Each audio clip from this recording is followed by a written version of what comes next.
pourquoi est-ce que ça devient de plus en plus difficile de mener à bien des projets de digital, ou en tout cas structurantes, ou à la limite disruptives, parce qu'on parle souvent de disruption quand on parle de digital, mais même si c'est juste structurante, c'est-à-dire numériser quelques applications ou enlever la partie paperasse, ça devient de plus en plus difficile. Vous êtes conscient que vous avez besoin de développer, de déployer de plus en plus de projets digitaux, structurants ou pas structurants.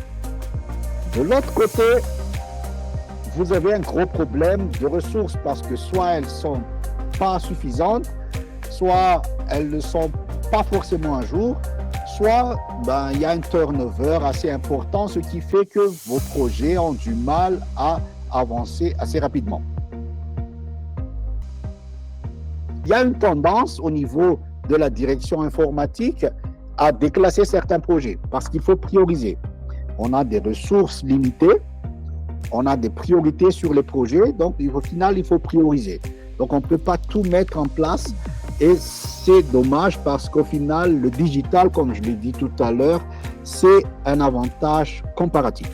Nous, on souhaite vous apporter une solution supplémentaire. Alors, nous, ce qu'on propose au-delà des modèles classiques, c'est-à-dire prendre un prestataire et travailler sur un cahier de charges et vous facturer en forfait, on vous amène cette solution de régie. Vous avez votre structure interne, vous avez peut-être une direction informatique qui existe déjà, qui a déjà un schéma directeur bien clair, sauf qu'elle n'a pas les ressources. Peut-être qu'elle n'a pas les ressources techniques, les compétences techniques, peut-être qu'il n'a pas les personnes.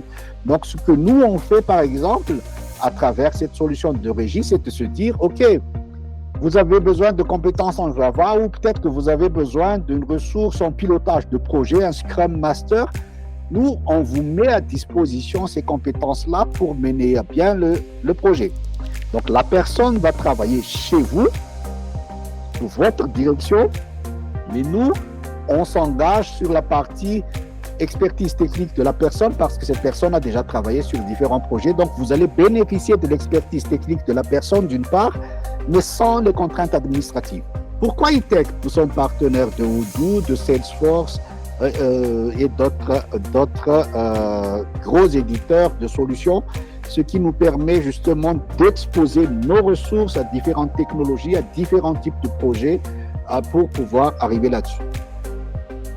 Et finalement, nous sommes bien taillés pour gérer la mobilité de ressources parce que, comme je le disais tout à l'heure, c'est notre métier, c'est notre quotidien. Nous avons, nous aussi, été victimes de ce phénomène-là, mais on a su s'adapter et nous apportons maintenant cette expertise auprès de nos clients pour que vous puissiez livrer vos projets. Donc, on vous met une semaine de test qui ne sera pas facturée. On peut même vous aider sur le pilotage du projet pour que la transition, en tout cas l'intégration, se fasse de manière très fluide.